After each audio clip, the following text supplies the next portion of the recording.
Hi hello friends, ఇవాళ last షాట్లో blouse cutting చూపిస్తున్నాను కదండి.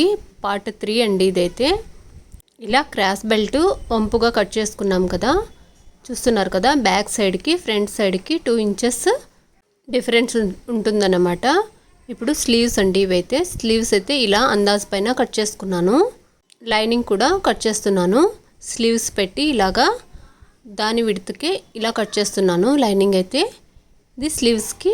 తర్వాత ఇంకొంచెం క్లాత్తో జాయింట్స్ వేయాలండి. ఇక్కడ లైనింగ్ ఉంది కదా, అంత పీస్ వరకు జాయింట్ చేయాలన్నమాట. క్లాత్ అయితే బార్డర్ తక్కువగా ఉన్నిందండి. ఇప్పుడు బ్యాక్ సైడ్కి లైనింగ్ కట్ చేసుకుందాము. ఆల్రెడీ బ్లౌజ్ పీస్ను కట్ చేసి పెట్టుకున్నాం కదా. లైనింగ్ క్లాత్ని ఇలా పెట్టుకొని బ్లౌజ్ పీస్ దానిపైన ఉంచి ఇలా కట్ చేసుకోవడమేనండి. సేమ్ ఇలానే ఫ్రంట్ సైడ్ పార్ట్ కూడా కట్ చేసుకోవడమే. ఫుల్ వీడియో కోసం కింద ఉన్న ప్లే బటన్ని క్లిక్ చేసి చూడండి.